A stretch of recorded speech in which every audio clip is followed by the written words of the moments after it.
Très bien, alors voilà. Bon, pour celui qui arrive directement et qui se jette dans le bain, ça va être un peu difficile. Mais voilà, en résumé, ce que l'on a étudié. On a étudié l'un des grands klalim de la Chassidut, ou de toute la Plimut Torah, de l'intériorité de la Torah, c'est le Memutza. Le Memutza, c'est l'intermédiaire. Et l'intermédiaire, il se place dans tous les mondes. On a vu que la Torah est intermédiaire, elle est intermédiaire dans les mondes pour permettre aux âmes d'assimiler finalement la sagesse divine. Et outre la Torah elle-même, et la Torah c'est un intermédiaire particulier parce qu'il nous attache à l'essence de Dieu, mais il y a aussi l'intermédiaire dans les mondes elles-mêmes qui sont le monde en particulier qui va être intermédiaire. Intermédiaire toujours pour recevoir un dévoilement divin. Si bien que dans la définition de la Torah, il y aura la Torah de Hatzilut, la Torah de Bria, la Torah de Yetzira et de Asiya. D'accord ? La Torah de Asiya, on la connaît, elle se rapporte au Maaseh, à l'action. Voilà, dès qu'il n'y a pas de bruit, vous pouvez tout ouvrir, parce qu'on préfère qu'il y ait de l'air. Et la Torah de Hatzilut, c'est la Torah de Pnimut Torah, de l'intériorité de la Torah, la Kabbalah. D'accord ? C'est-à-dire que dans le monde des âmes, on ne vit que d'après les normes de la Kabbalah. Et on ne vit pas dans la définition physique du monde physique. On vit dans la définition spirituelle du monde physique. C'est-à-dire que même quand on parle du monde ici-bas, on ne vivra que dans la définition spirituelle du monde physique. D'accord ? Donc tout ce que nous vivons ici, c'est vécu à travers le voile de la réalité. Ce voile de la réalité, c'est une conscience que l'on a obtenue dès que notre âme a pénétré dans le monde de Bria. Ça va ? C'est compréhensible ? La réalité, c'est un voile. Non, c'est pas compréhensible. Je recommence, mais c'est très important de comprendre ça. Alors, c'est sûr. Je comprends le concept. Voilà. Le concept. La définition du monde de la matière, elle va être construite depuis le monde de Bria jusqu'à arriver au monde de Asiya. Dans le monde de Bria, on a dit la possibilité de la matière comme une possibilité dans ma conscience. C'est la naissance de la conscience, la naissance de la psychologie, non pas humaine encore, mais la psychologie divine, de l'être individuel. Ça s'appelle Efsharut HaMetziut, la possibilité que le monde existe. C'est dans le monde de Bria. Les âmes qui sont dans le monde de Bria étudient à ce niveau-là. D'accord ? Dans le monde de Yetzira, c'est le dessin de l'existence. Le dessin, c'est aussi, on va dire, la formation de l'imaginaire de la conscience. D'accord ? La formation de l'imaginaire de la conscience. Le dessin de la conscience. Voilà. Ou formation de l'imaginaire de la conscience. C'est pour ça que le monde s'appelle le monde de la formation. Qui dit imaginaire peut également prétendre au mensonge. Je dis imagination, je peux dire également invention. Est-ce qu'imagination c'est toujours invention ? Jusqu'aujourd'hui, dans notre vie au quotidien, jusqu'à la vie des Névi'im, des prophètes et dans tout le judaïsme, il y a une question qui se pose sur ce sujet-là. La définition et, on va dire, la réparation d'une imagination qui peut être une invention, c'est ce qui s'appelle, dans le terme, on le verra plus peut-être dans la Chassidut Breslev que dans la Chassidut Chabad, mais il est défini, moi je l'ai reçu du Rav Gisbo, ce qui s'appelle Tikkun Koar HaMedame, la réparation de la force de l'intelligence. Mais dans le monde de Yetzira ? Voilà. Alors dans le monde de Yetzira, c'est là où il prend naissance. Dans le monde où nous nous trouvons, il devient une réalité pour nous. Si bien que l'image est une réalité ici. Pourquoi ? Parce que toute image dans le monde de Asiya est devenue une réalité physique. Dans le monde de Yetzira, l'image reste une image. Vous voyez la différence ?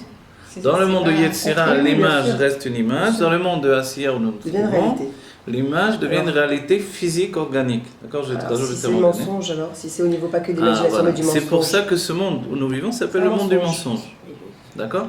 Rétablir le mensonge, c'est retrouver l'imagination objective.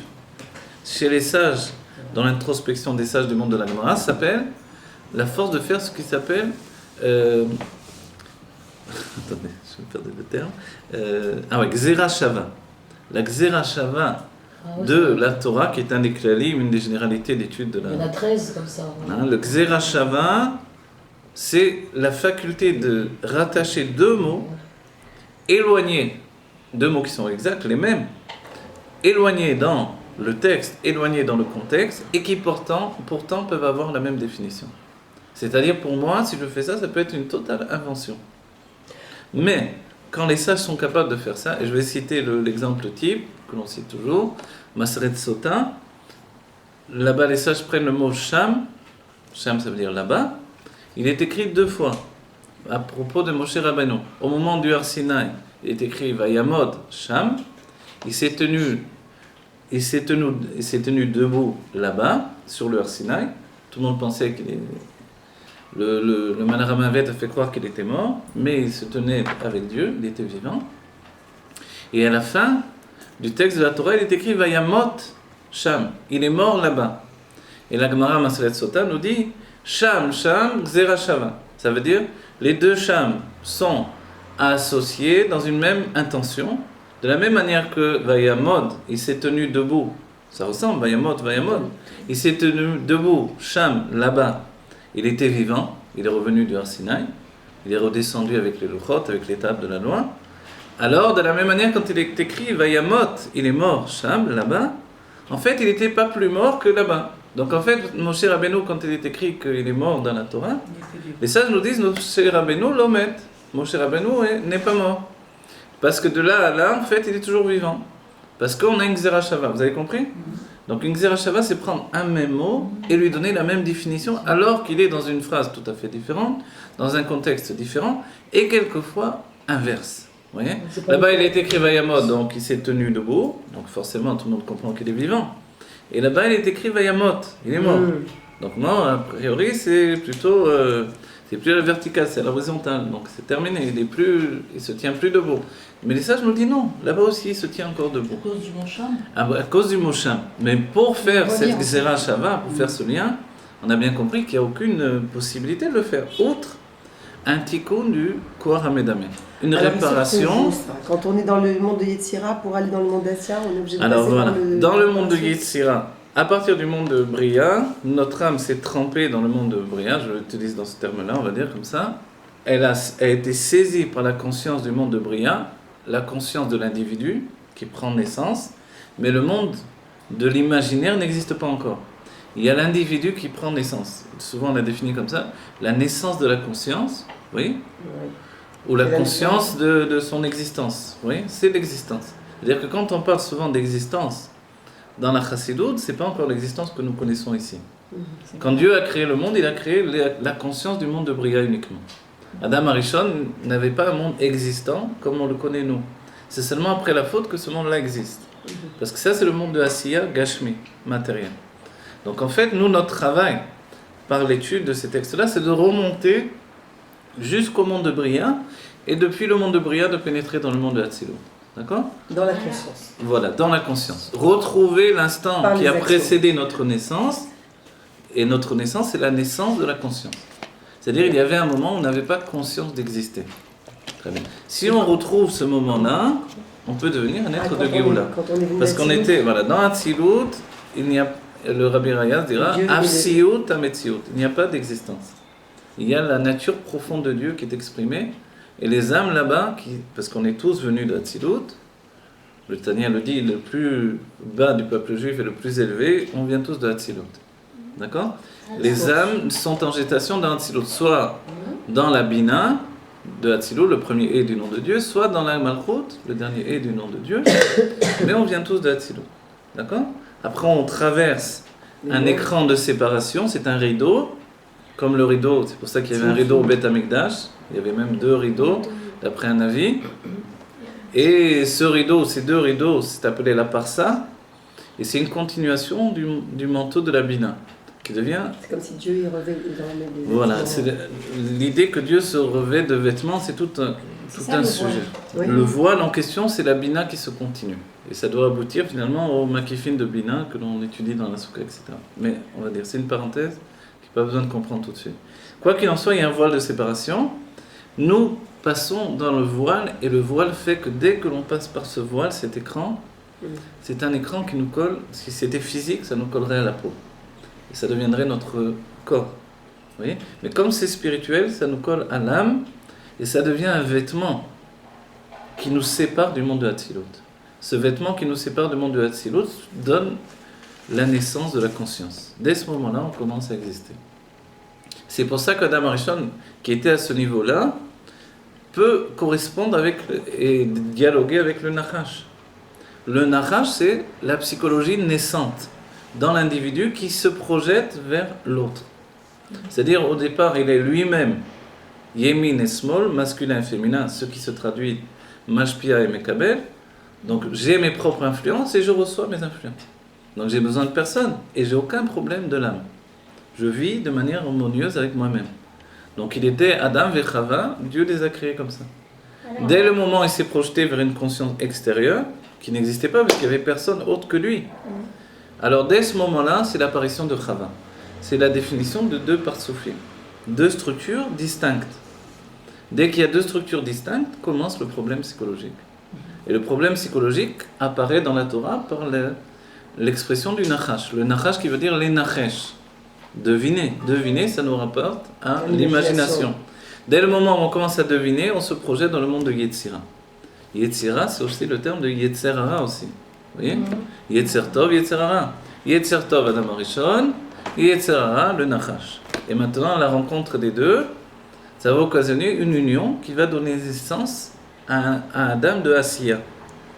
Le Adam de Asiya, l'homme de Asiya, c'est cet homme-là qui a tellement pénétré dans l'imagination, qu'il y croit dur comme fer, c'est-à-dire que quand on frappe dans le fer, ça nous fait très mal. Et normalement, c'est une spiritualité physique. Alors ça aboutit, voilà, ce que l'on dit, ça aboutit à la spiritualité physique et à tous les problèmes psychologiques de la matière. Voilà. On s'est plongé dans le monde du mensonge. Pourquoi elle est appelée le monde du mensonge dans le Zohar, Alma de Shikra? C'est parce que on ne voit pas Dieu, que Dieu est caché. Le mensonge, c'est tout, dans tous les stades que l'on a définis, on s'éloigne de Dieu. Donc on est sorti du Gan Eden. Le Gan Eden, c'est le jardin des délices. Les délices, c'est la proximité d'être avec Dieu.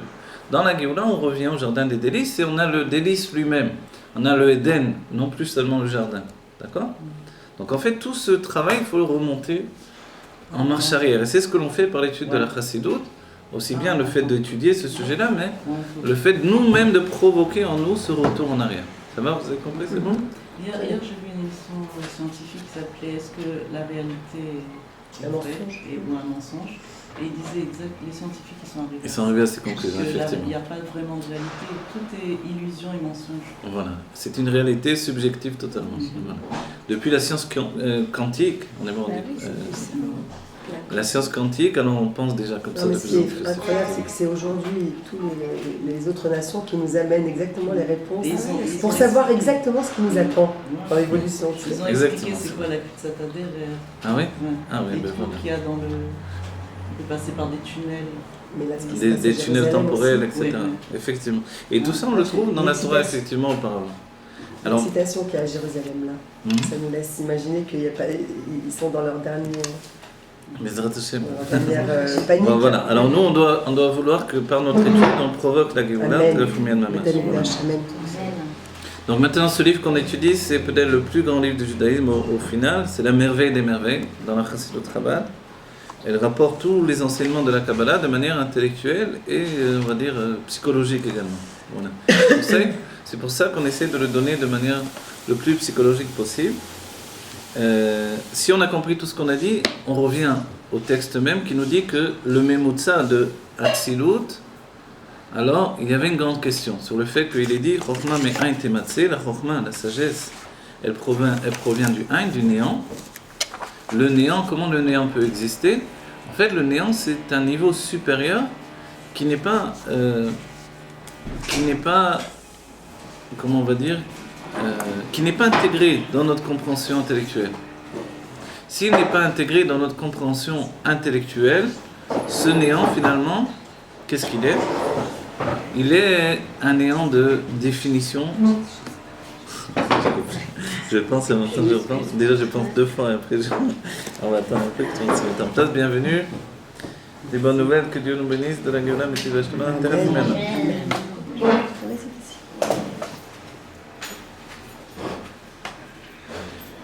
Du temps de David Amener, on étudiait par terre, vous savez. Ne me tentez pas. Avant la Torah, on l'a étudié debout. Parce que là, vraiment, le après, ciel, David Amener, il s'asseyait par terre. Alors voilà. Des poufs. Non, par terre. Ils étudient par terre. David étudiait par terre. Ah bon? Pour se rendre humble devant la Torah. Ah. Mais avant, ils étudiaient la Torah debout. Après, on a manqué de force. Parce que pour donner le kavod à la Torah, on ne pouvait pas s'asseoir. Seulement le Nasiador, ça c'est... Et après, finalement, on a limité les dégâts. Là, maintenant, on est trop fatigué. On sera sur des chaises confortables.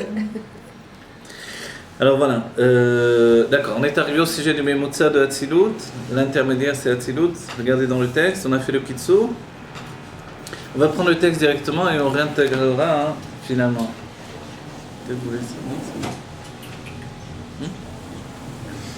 Non, c'est pas ça. Alors, regardez alors. La Hot Yud, והגם דבאמת, גם הכלים דאצילות, הן בבחינת אצילות, שהרי הם אלוקות ממש, מכל מקום. מבחינת האלוקות דכלים, אין זה בחינת ההתפשטות אלוקות, דהיינו, התפשטות הערה מאור אינסוף המאציל בבחינת גילוי.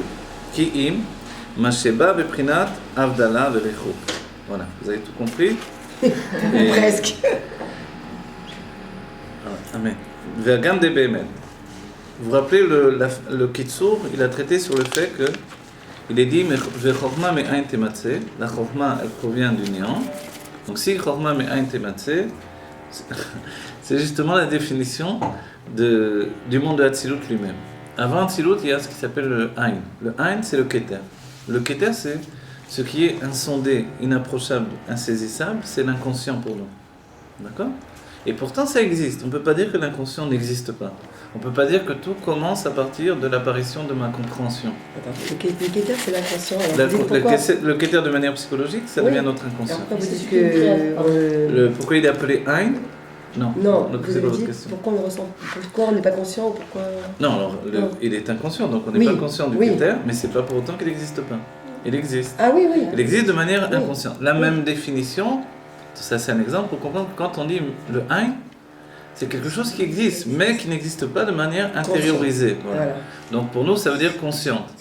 La Chokhmah, c'est le début, le commencement de l'être conscient que nous connaissons.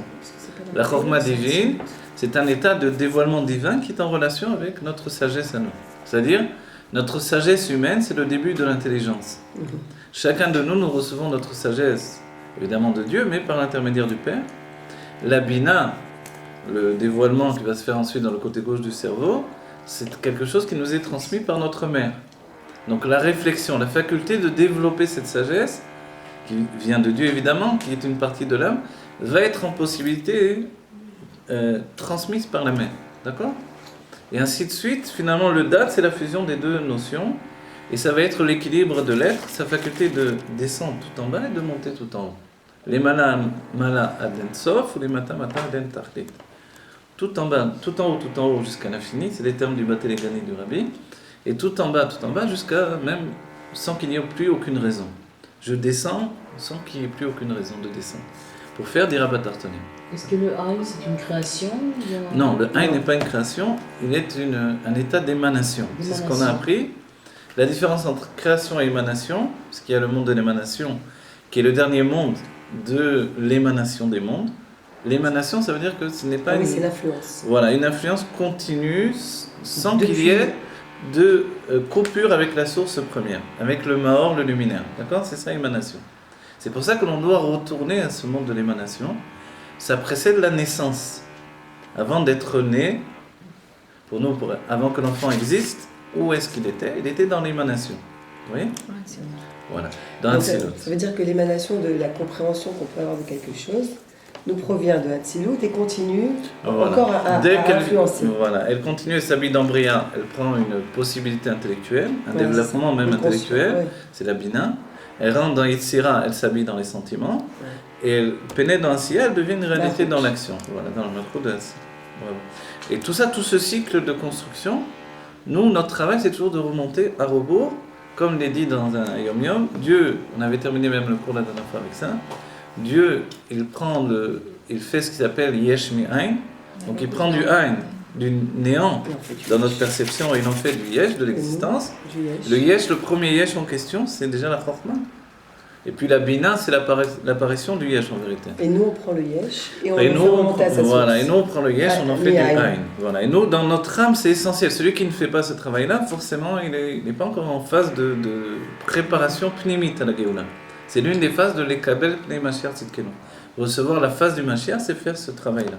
Par D'accord? l'étude de la Chassidut, il y a pas Par de l'étude point. de la Chassidut, évidemment. Dans la Kabbalah directement, on a le brut, le langage brut des choses, mais on n'a pas le développement intellectuel ni psychologique qui nous le permet. Et c'est uniquement dans la Chassidut Chabad que l'Admorazaken a commencé à codifier suffisamment et à expliquer suffisamment pour pouvoir l'intégrer de manière, on va dire, humaine. Et ça n'existait pas auparavant. Le travail de la Géoula. Ah, le travail de la Géoula, c'est d'intérioriser cette construction de l'âme depuis le Yesh vers le Aïn.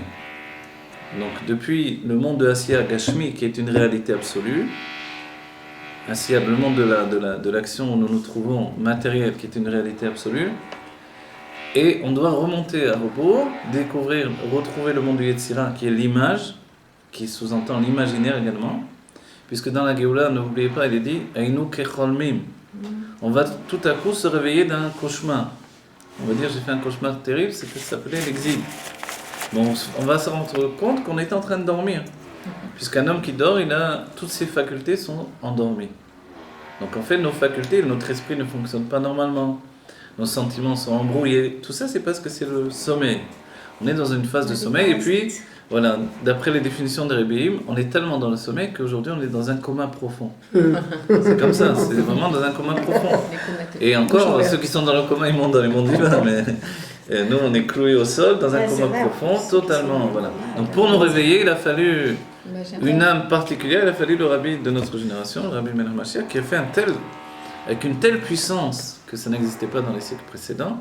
Il nous a secoué comme on secoue un tapis, il nous a évité Chibut HaKever.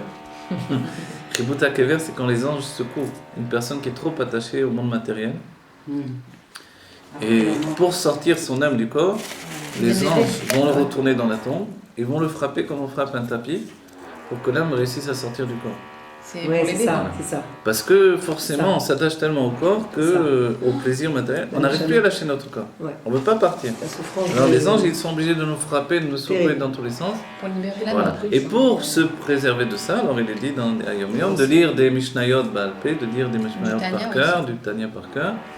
Et ça c'est-à-dire ça nous dégage du corps, de la matière. Voilà. Le corps, il laisse pas partir, il a peur. Voilà.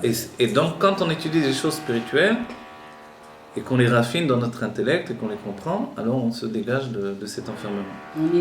On évite. Et même dans la vie de ce monde. Hein. Dans la vie, c'est-à-dire que la vie, quand même, il faut s'avouer entre nous, on aime beaucoup les plaisirs du monde, donc on est attiré tellement que ça va être difficile si on doit s'en sortir. Oui, mais c'est justement par ça que voilà, c'est grâce à ça que l'on arrive à exactement, dans notre vie quotidienne, où l'on voit la main de Dieu dans tout, mais même ça ne suffit pas, il faut raffiner notre intellect. Et c'est là où le Chassidut Chabad est intervenu. Voilà. C'est j'ai entendu que c'est une ségoula. Enfin, c'est. Quoi Chibut HaKever, le Seuda Shlichit, vous avez dit. C'est Revit. Revit. J'ai pas compris. Le Melavé Malka, c'est pour éviter Chibut HaKever. Ah ouais. Mais il faut quand même le faire, on va dire c'est la Seuda pour donner à manger au louz et à l'âme divine. Alors, un petit peu, il faut manger quelque chose quand même. Si on peut faire, le rabbi était vaincu de faire avec deux pains, motzi avec deux pains, comme pour le Shabbat. Des fois, Shabbat, il ne mangeait pas de Shabbat Yom, il ne mangeait pas toujours le rabbi du pain. Et des fois, il restait en Nidvadout et il faisait juste mésonot et c'est tout. Il goûtait des gâteaux. Pourquoi parce qu'il n'avait pas le temps et puis parce que c'est le rabbi aussi. Je ne vais pas vous dire tous les pourquoi. Si on savait tous les pourquoi des rabbis, non, c'est pas peut-être il y a non, c'est vrai, peut-être il y a une réponse. Mais quoi qu'il en soit, le rabbi il parlait. Il y avait la tfila, il enchaînait la tfila et il parlait. C'était pas facile pour les chassidim en Amérique. Des fois, ils rentraient pas chez eux la plupart du temps. C'est pour ça qu'on fait plus de daf. Donc, il restait à la choule, les chassidim, le rabbi parlait, et forcément, il n'avait pas fait. Il y en avait qui couraient au dernier moment pour aller faire un netilat, un motzi, juste avant la sortie du Shabbat, etc. C'était toute une histoire. Mais le rabbi ne faisait pas la plupart du temps. Et il faisait par contre, Melavé Malka, il faisait sur 2 pains entiers. Voilà. Alors maintenant, on vient. J'ai une question bête. C'est pourquoi je ne fais pas le rabbi? Alors non, c'est écrit, il y a un Yom Yom qui nous dit que la Seuda Shlichit, on apprend aussi une parenthèse. Mais après, on va faire un effort de rentrer dans la tête. Parenthèse en vitesse, un Yom Yom qui nous dit les séoudot de Shabbat sont par rapport à la tombée de la manne, 3 fois la tombée de la manne. Ayom, il est écrit par rapport aux 2 tombées de la manne, une pendant la semaine, une le Yom Shishi, et puis la manne par rapport à Shabbat, il est écrit Ayom Lo. Ayom Lo Timseu Basadeh. Aujourd'hui, vous ne trouverez pas de manne dans le champ. Parce que le Yom Shishi tombe 2 fois, pour le Yom Shishi et pour le Yom Shabbat. Voilà. Et ça définit les 3 séoudot de Shabbat. La première, c'est Ayom. Le premier Ayom, vous le trouverez dans les champs. Le deuxième, Ayom, c'est 2 fois, ça inclut le Shabbat. Le troisième, Ayom, qui est la 3e séouda de Shabbat, le séouda Shlishit, est écrit Ayom Lo. Et le Rabbi Rachab nous définit que ça fait partie des 3 temps. C'est l'évolution finalement du peuple juif, et quand on arrive à la Géoula, il y aura 3 temps aussi. Et dans ce moment de la Géoula, le 3e repas de Shabbat correspond au 3e repas de la Géoula, ce sera un moment où on ne mangera plus, on ne boira plus. On aura une évolution dans la Géoula. À un moment, il n'y aura plus de couscous, de dafina, de tchoulen. On ne boira plus, on ne mangera plus. On sera vitalisé par l'aérocoute autour de nous, comme l'humidité c'est pour ça qu'on sera comparable à une plante d'un certain point de vue. C'est pour ça que le Mashiach s'appelle Tsemar. Il y a des pirochim du Rav Gizbo qui expliquent beaucoup ça. Et en fait, donc, la plante, naturellement, on n'a pas besoin d'aller arroser les plantes dans la nature. Elle s'arrose de Dieu, quoi. Comme ça, on sera vitalisé par l'aélokout qui nous entoure, le divin qui nous entoure. Et en fait, donc, puisque la Séouda Shlishit correspond à ce moment-là de la Géoula, alors c'est Ayom Lo. Et le Rabbi Rachab nous dit, dans ce cas-là, on ne fait pas Motzi. Parce que cette Séouda-là, c'est une Séouda spirituelle. Il n'y aura pas ni Achila velo Shtiya. Okay? Et alors, dans ce cas-là, on goûte quand même quelque chose. On goûte un mizonot ou un fruit. Et ça suffira, vous voyez. Mais dans les shul Chabad, quand il n'y a rien, on mange rien non plus, et c'est pas grave. On peut le faire chez les Ashkenazim, ceci dit, avant d'aller à la choule, on peut goûter quelque chose. Et c'est considéré comme Séouda Shlishit aussi. Et on fait un mamar à la place. On fait un mamar spirituel, voilà. Comme le fait de goûter le Shabbat. Les Rebbi m'expliquent, est-ce qu'on a le minhag de goûter Shabbat? Le Rabbi Reyaz va définir, nous on goûte le Shabbat en étudiant Chassidut avant Shabbat. Parce que Shabbat, on va pouvoir enfin se donner à l'étude de la Chassidut, puisque la semaine on a travaillé, etc. Voilà. Donc en fait, tout ça devient de plus en plus spirituel, et comme on se rapproche de la Géoula, on nous demande de nous raffiner de plus en plus. D'accord ? Évidemment, ceux qui n'excluent pas, tous ceux qui font Séouda Shlishit, c'est très bien. C'est juste un minhag pour se préparer à la Géoula. Et d'une certaine manière, on mange quand même, mais on mange pas motzi en tout cas. Voilà. Alors venez, on revient dans le texte. Donc on a vu le Memutsa, c'est Atzilut. Atzilut, il est intermédiaire. D'accord ? Bon, on a vu tout ça. Bon, on va reprendre le texte parce que sinon je n'arrête pas de résumer. Également les kelim de Atzilut, donc les réceptacles du monde de Atzilut, en beprinat d'Atzilut. Ils sont également du niveau de Atzilut. Vous vous rappelez quand on a dit Ve'achokma me ein tematse. C'est pour ça qu'on a commencé à développer. La sagesse, elle provient du Ein. La sagesse provient du Ein, on a dit comment c'est possible. La sagesse de Atzilut, elle provient du Ein, du néant. Donc le néant, c'est le Keter. Et maintenant, ces définitions de provenir du Ein, alors le Rabbi Rachab nous dit, en fait, on parle du réceptacle. Donc c'est le réceptacle qui, lui, provient du Ein. Mais d'un certain point de vue, la lumière, puisqu'une sphira est composée de réceptacles et de lumière, la lumière elle-même, elle reste du Ein. Elle reste, en fait, la continuation de la lumière, de l'émanation qui ne s'est pas transformée. Tandis que le réceptacle, on dit qu'il porte déjà en lui, on a dit, le gvoul, la limitation, qui va préparer le monde de la conscience, de la limitation, le monde de la séparation, le monde de Bria, etc. D'accord ? Comme on a dit tout à l'heure. Tout ça, c'est une définition dans l'âme, on a dit. Dans Atzilut, il n'y a pas encore une conscience d'exister. Mais le Keli prépare à cette conscience d'exister. Le Keli, ça veut dire recevoir. D'accord ? Recevoir, un réceptacle, c'est à la fois recevoir et garder ce que l'on reçoit. Et on va dire, être capable également de grandir cette perception et de l'épaissir, entre guillemets, et de la rendre beaucoup plus yesh, et d'en arriver finalement à la grossièreté. Et d'en arriver à la grossièreté en finalité. Donc, la chute, c'est quand on en arrive à la grossièreté. Voilà. C'est quoi la chute ? La chute, c'est quand c'est tous les instants de notre vie, malheureusement. Dès que je mange et j'ai oublié de penser que je mange pour servir Dieu, j'ai chuté. Le Tannel nous dit, je dois faire tchouva immédiatement, dès que je vais manger, je vais dire, je vais manger, je vais boire pour servir Dieu. Vous voyez ? Quelle relation La relation, c'est le réceptacle. Le réceptacle, il vient finalement devenir notre corps. Ok. Avant d'être dans notre corps, il se trouvait dans le monde de Hatzilut. Puisque c'était la lumière. Voilà. Et dans Hatzilut, le réceptacle qui est de la lumière également est une lumière différente. C'est une lumière qui s'est épaissie. C'est ce qu'on a étudié. Voilà, qui est devenu un réceptacle par la confrontation avec le Reshimo. Et le Reshimo, on a appris que c'est le Kouarakvoul chez Ben Sof, c'est-à-dire la force de la limitation que Dieu a imposée à l'infini. Et cette force de la limitation est le plan de la création déjà établi à l'avance. D'accord ? Tout ça, on a étudié dans les mois de détail. Alors, maintenant, vous vous rappelez, mais on a pensé donc que si Hatzilut est un Memutza, un intermédiaire, ça veut dire que Hatzilut possède les deux niveaux. L'infini absolu de l'émanation qui a précédé le monde de Hatzilut, du niveau du Keter. Dans notre âme, ce serait l'inconscient absolu. Et le commencement de la conscience chez nous, qui devient la Chokhmah d'Hatzilut dans le monde d'Hatzilut. D'accord ? Mais, alors on dit, mais comment c'est possible ? Puisque, en vérité, le début de l'intelligence, c'est pas quelque chose de compréhensible, ni d'explicable. Notre intelligence n'est pas basée sur un développement de construction intellectuelle. Comment c'est notre intelligence, on va étudier plus encore après, c'est essentiellement basé sur la vision et sur l'évidence qui s'installe dans notre cerveau. On a tous remarqué qu'on est bloqué, on a des blocages. Les blocages viennent du fait qu'il y a des choses qui sont chez nous, intégrées dans notre cerveau, sans qu'on ait rien demandé à personne, c'est comme ça. Il y a des choses qui sont une évidence. Ces évidences, elles nous empêchent d'avancer quelquefois, et quelquefois, elles nous permettent de comprendre mieux les choses. Il y a les deux côtés. Vous voyez ? Donc ces évidences-là, ça s'appelle Anacha Sikhlit, une définition intellectuelle qui s'est instaurée dans mon être sans que j'ai eu besoin de la construire auparavant. Ça, c'est la Chokhmah. C'est inné. C'est inné. D'un certain point de vue, on l'a déjà défini, c'est comme la réponse avant même la question.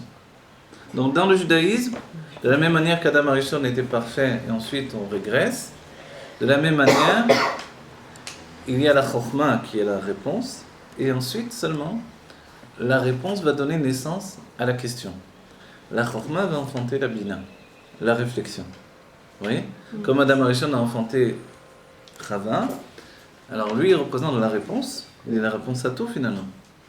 La réponse à tout, c'est de savoir que l'homme n'est pas un cycle d'évolution depuis le poisson, le singe et l'homme, mais qu'il y avait un homme parfait du départ, d'une perfection absolue, et qu'ensuite c'est une régression.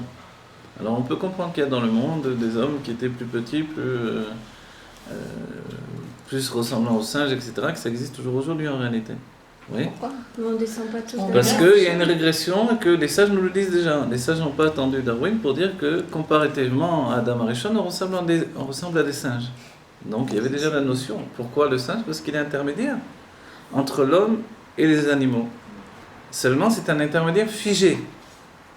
Non pas un intermédiaire qui évolue, comme Darwin a voulu le laisser penser. La preuve en est aujourd'hui, c'est qu'on n'a vu aucun animal évoluer depuis le temps. On aurait pu voir quelques évolutions quand même. Zéro évolution, parce que ces intermédiaires sont fixes. Voilà. Ces intermédiaires existent dans les mondes spirituels également. Hatzilut est intermédiaire entre, voilà, mais à titre d'exemple, de toute façon, entre l'infini véritable, d'accord, et la limite du monde de Bria. Très bien. Adam Aelion, c'est le monde de Hatzilut. Après, on rentre dans des définitions inférieures. On n'est que Dmut Adam, à la ressemblance d'un homme. Tout notre travail, c'est de devenir un homme. Que ce soit l'homme ou la femme, puisqu'on travaille ensemble. On doit devenir un homme véritable. Cet homme véritable, c'est retourner à Hatzilut, enfin. Voilà, dans la Géoula, on vivra dans Hatzilut. C'est-à-dire, possédant un corps physique, on aura une âme divine dévoilée absolument. Et le corps aura comme Adam Arishon, au-dessus d'Adam Arishon, bien au-dessus. Mais est-ce qu'on peut vivre dans le monde d'Hatzilut en étant dans le monde d'Assia ? Oui, c'est ce que l'on va vivre dans la Géoula, c'est ce que les tzadikim vivent au quotidien, effectivement. Et ça veut dire qu'en Géoula, on va avoir la conscience en Hatzilut dans le monde d'Assia. Voilà, exactement. Et pour précéder cette époque-là, on commence déjà à étudier tout ça. Et le terme de Memutsa, c'est là où, voilà, préparer. Et c'est pour ça que le terme de Memutsa est essentiel. Intermédiaire, c'est notre génération qui est intermédiaire. Donc ce livre qui nous a été donné vient nous expliquer le sujet de l'intermédiaire, justement. Qu'à tout niveau, il y a toujours un degré intermédiaire. Nous, on est intermédiaire, on est la dernière génération de l'exil et la première de la Géoula, mais on dirait en hébreu 12 manites, vous voyez, en même temps. C'est pas que... et c'est là où on a une difficulté. Et ceux qui pensent différemment, ils ont des chutes, finalement. Voilà. S'ils pensent que l'exil est terminé, ils se mentent à eux-mêmes. S'ils pensent qu'on est uniquement dans la Géoula, c'est faux. Mais s'ils pensent qu'il n'y a pas déjà la Géoula, c'est faux également. Puisque les goïms viennent nous dire du matin au soir que ça y est. Exactement. On entend des voix venues de on ne sait pas où, des voix des chauffards dans le monde. Ouais. On voit que le monde parle de la vie éternelle, on voit qu'on peut guérir toutes les maladies, on voit qu'on peut faire repousser les morts. Donc le monde nous dit, la Géoula est là, Imot HaMashiach, tout ce qui avait été annoncé. Qui plus est, on fait Torah et Mitzvot. Donc, on a déjà tous les éléments de Imot HaMashiach. Donc, on est dans la Géoula, c'est vrai, le rabbin nous l'a dit clairement. Alors, qu'est-ce qu'on veut? Pourquoi on est encore dans l'exil? Parce qu'on est cet intermédiaire. Et l'intermédiaire est essentiel. C'est pas que c'est d'une étape à l'autre sans intermédiaire. Non, on va basculer dans la Géoula dans un niveau intermédiaire à nouveau. Ouais. Et l'intermédiaire, il se raffine de plus en plus. Et ça, on le voit. Et pour ça, il faut considérer dans notre esprit déjà. Et c'est pour ça, ce livre, c'est déjà la Torah de la Géoula. À part entière. En fait, la même chose. Parce que la fin de l'intermédiaire, c'est quand on arrive. C'est ça. Non, plus vous avez raison, s'il n'y avait qu'un intermédiaire. Mais il n'y a pas de fin d'intermédiaire. Le Mashiach lui-même, il est intermédiaire. Mais alors, ça veut dire une fois qu'on va rentrer en Géoula, c'est fini. Non, il y aura aussi un intermédiaire. Parce qu'il y aura encore un niveau. Des niveaux supérieurs, c'est ça. Un niveau supérieur, bien sûr. On passe. Le début de la Géoula et après Géoula. Alors voilà, c'est vrai, quand on saura vraiment le début de la Géoula, il faudra dire. On dira, on saura le début de la Géoula et la Géoula Amétit Vashleman. C'est pour ça qu'il y a Imot HaMashiach et Tret Amétit. À nouveau, un monde intermédiaire. Donc il y aura toujours, parce que sinon ce sera un monde inactif, il y aura une évolution constante, etc. Et même en Géoula, on sera encore. Un niveau spirituel, une intelligence spirituelle, où elle vient avec le rose à votre voix. Les deux fusionnent. Il y aura une intelligence spirituelle qui passe par la tchouva que l'on fait aujourd'hui dans ce monde. Comment se réveiller alors? Alors se réveille par nous-mêmes, par le fait que le Rabbi est venu nous réveiller, par l'étude, par le... Que Dieu prend pitié de nous. Oui. Aussi le fait que Dieu nous prend en pitié, et puis par le fait de s'encourager les uns les autres. Le fait de se pousser à étudier, de ne pas avoir peur de cette Torah qui nous dépasse. Oui, tout le monde là. Il est dit, Velo ye esse kaolam, et là, l'ilmod l'adat et Hashem bilvad. Il n'y aura d'occupation du monde de uniquement connaître Dieu. Voilà, c'est écrit dans le Rambam, dans les Chot Melachim, le monde ne sera plus occupé qu'à connaître Dieu. On ne s'ennuiera pas. Connaître Dieu, on en prend conscience aujourd'hui, c'est découvrir qui nous sommes également. Parce qu'on ne se connaît pas. On n'utilise pas notre cerveau, on ne connaît pas notre âme véritablement, on ne connaît pas notre passé. Il y a des tas d'éléments de notre vie qui ont été essentiels, qu'on a effacés de notre mémoire parce qu'ils nous ont fait peur. Donc en fait, dans la Géoula, on va réparer les pots cassés, mais de manière profonde. On va vraiment faire une opération chirurgicale de notre neshama pour comprendre tout. Voilà. En plus de ça, voilà. Quand on aura, ce ne sera pas seulement sur une vie, mais surtout les vies passées pour vraiment comprendre. Donc ce sera quelque chose d'infini. Et sans doute que le monde de la psychologie qui s'est ouvert en grand aujourd'hui est une préparation à tout ça. Et alors l'anachat cyclique, c'est un rapport avec le Reshimo? Ah voilà, non. Alors, a priori, c'est bien ce que vous dites. Retenez-le, c'est très bien. Ça pourrait avoir a priori un rapport avec le Reshimo, et peut-être que même que oui. Mais pour l'instant, je vais vous dire non. Gardez-le entre guillemets. Pourquoi? Le Reshimo, on a dit, c'est la trace entre guillemets écrite de tout le plan de la création à venir. D'accord? Vous vous rappelez qu'on a choisi toute notre vie jusqu'à la fin des temps. On l'a accepté. On a été avant de venir, oui. Et Dieu, du coup, on peut pas faire de reproche à Dieu, puisque nous-mêmes on a accepté, on a voulu exactement ce qui s'est passé dans notre vie. Toutes nos vies. Toutes nos vies. Ah, toutes nos vies. Pour aller. Ouais, toutes nos vies. Voilà. On était avant le temps. Donc comme on était avant le temps, il n'y avait pas une problématique temporelle. C'est ça. On s'est projeté dans toutes les vies à venir. On était dans le monde de l'évaluation. On a évalué toutes nos vies, toutes nos possibilités. C'est-à-dire qu'à chaque fois, on a remesuré la vie nouvelle que l'on allait faire par rapport au manque de la vie passée, etc. Et c'est assez curieux parce que entre chaque vie, on passe quand même par une remise en route. Cette remise en route, en fait, c'est le fait de se retrouver devant un tribunal et de recommencer, de remettre les pendules à l'heure et de tout réinstaller de manière à optimiser au maximum notre situation. Comme les sages nous disent, si on a été riche dans une vie et on s'est pas soumis à Dieu, on n'a rien fait de spirituel, alors on reviendra dans une vie où on sera pauvre. Si on a été pauvre et que on n'a pas servi Dieu, etc.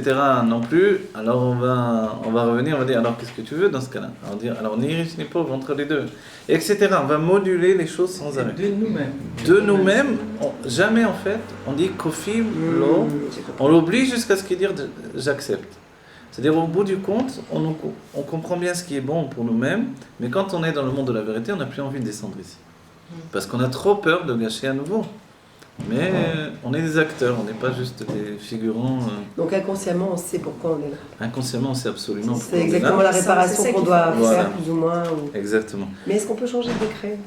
Oui, on peut toujours changer les décrets, on peut reformuler dans l'évaluation divine tout ce qui a été... Surtout un Fabringen avec les bras. C'est quoi un Fabringen? C'est-à-dire quoi? Elle dit ce que l'ange Michael ne peut pas faire, le juif peut faire. C'est en bénissant l'autre. Mais si c'est le mieux pour nous, pourquoi on va changer? Parce qu'on aspire à... Parce que le changement aussi était déjà écrit. Parce qu'on aspire à quelque chose. Non, parce qu'on vient en fait... Qu'est-ce qu'il a dit? Parce que même le changement était déjà écrit. Ah oui, d'accord. Donc on doit le faire. C'est-à-dire si on vit, alors c'est la différence entre vivre comme un... soumis. Voilà. Non, Dieu désire le libre arbitre. Le libre arbitre, c'est cette conscience du libre arbitre que l'on a dans ce monde. Donc on doit l'utiliser au maximum. Parce que sinon c'est ennuyeux pour Dieu et pour nous aussi.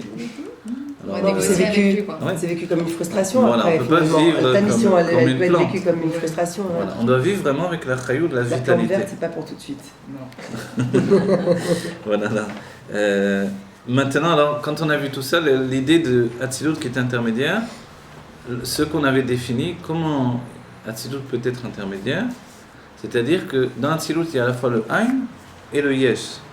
Le Ain, le néant, c'est-à-dire tout ce qui est totalement infini, c'est la lumière qui est le port, et tout ce qui est le commencement de la limitation, c'est le réceptacle.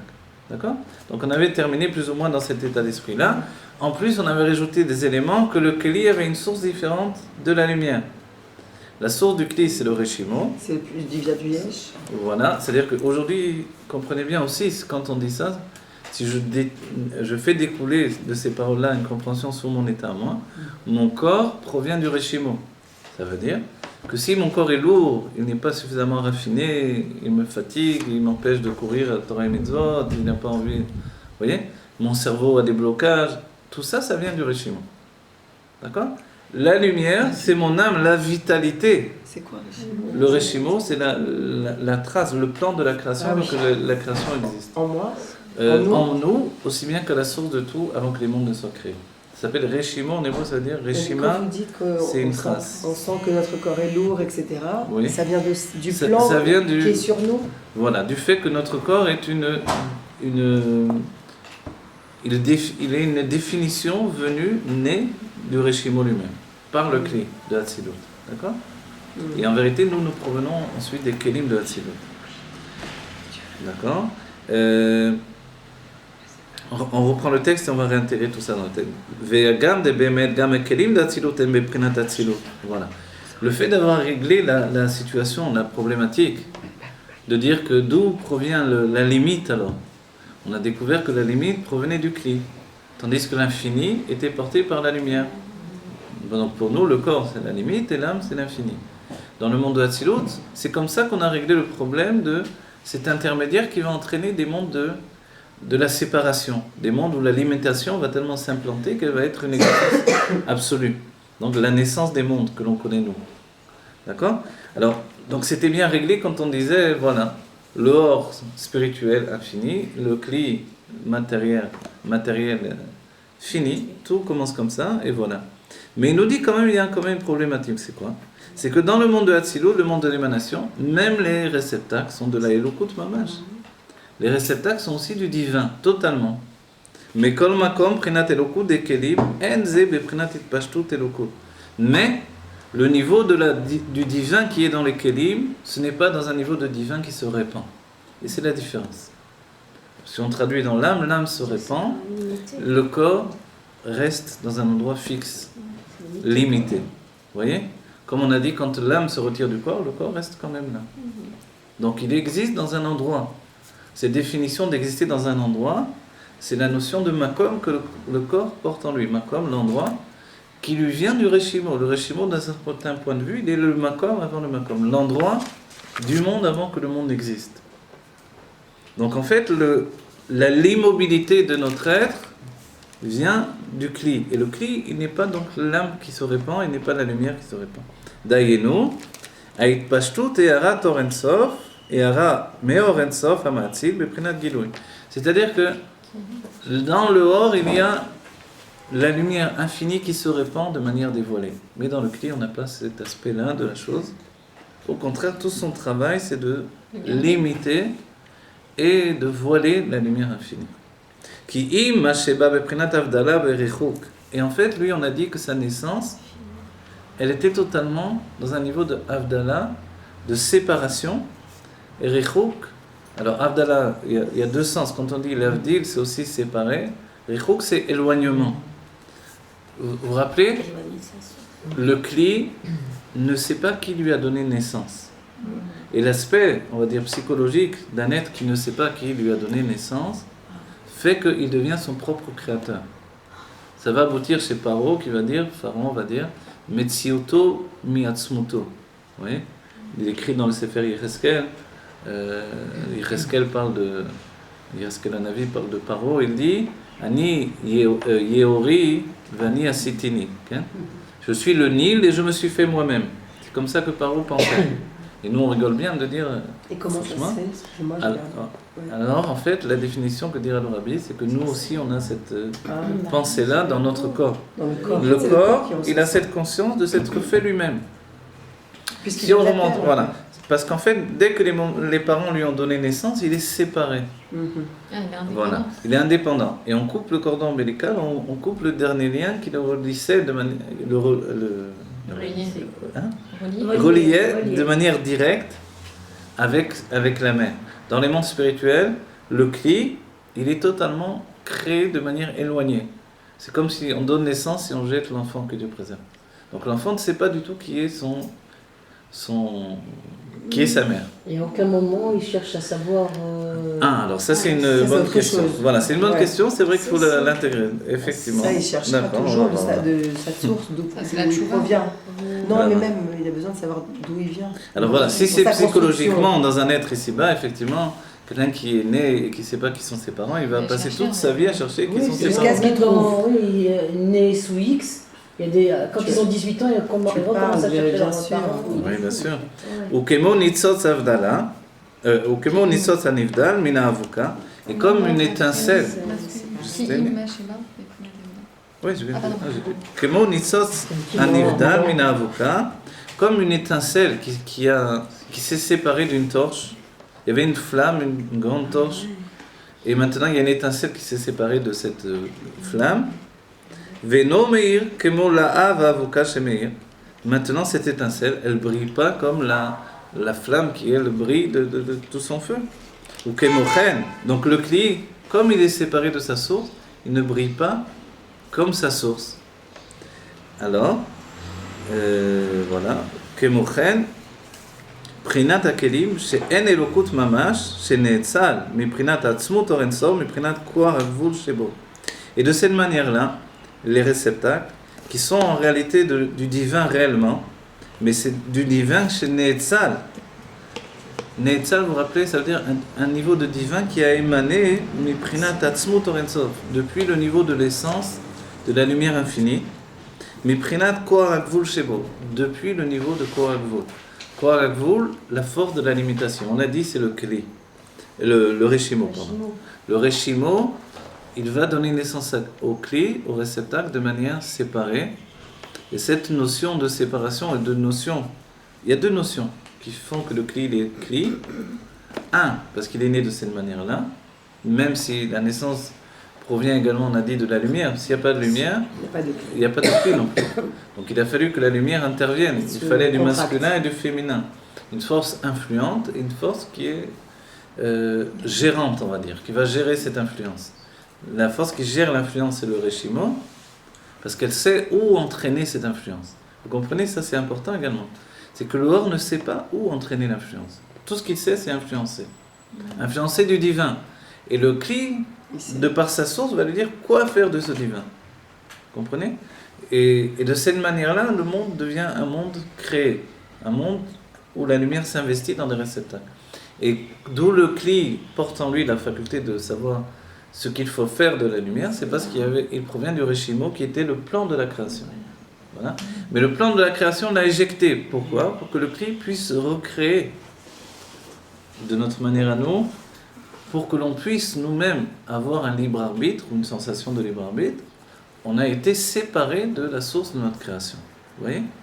Tant qu'on est attaché à la source de notre création, alors forcément, on ne peut pas réinventer notre vie. De la même manière, l'enfant qui sort du ventre de la mère, l'ange qui s'appelle Laïla, c'est pas un stam qui s'appelle Laïla, l'ange qui s'occupe de l'enfant, la nuit, il vient cet ange le toucher, et dès ce moment-là, l'enfant oublie sa Torah. Pourquoi il oublie la Torah ? Pour pouvoir apprendre de nouveau la Torah. Voilà. Et ça, c'est essentiel pour nous. À chaque fois que l'on doit réapprendre, on doit être capable d'oublier. Oublier au moins le stratagème qui nous a amenés à nous construire. Oublier la structure de compréhension. Pour recommencer une nouvelle structure. C'est pour ça que l'on fait une bonenus pour entraîner, reconstruire totalement. C'est le Kli qui attire la lumière, c'est ça ? Le Kli, il attire la lumière en réalité, ouais. On va voir. Non, c'est un redouche, hein. Ouais, c'est le Kli qui attire la lumière. C'est pas mal. Que le Kli attire la lumière. Si on médite sur ça, c'est un redouche.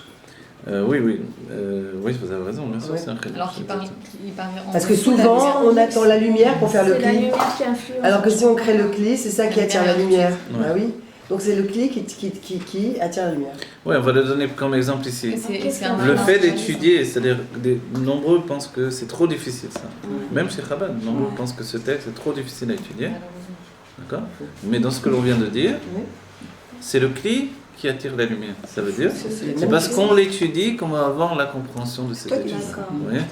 Mais autrement, nombreux sont chez les Chassidim Chabad, c'est-à-dire des gens qui ont étudié énormément de textes de Chassidim. Ça, c'est très Ils intéressant. ont très peur d'étudier ce texte parce qu'il est beaucoup plus immatériel que les autres textes.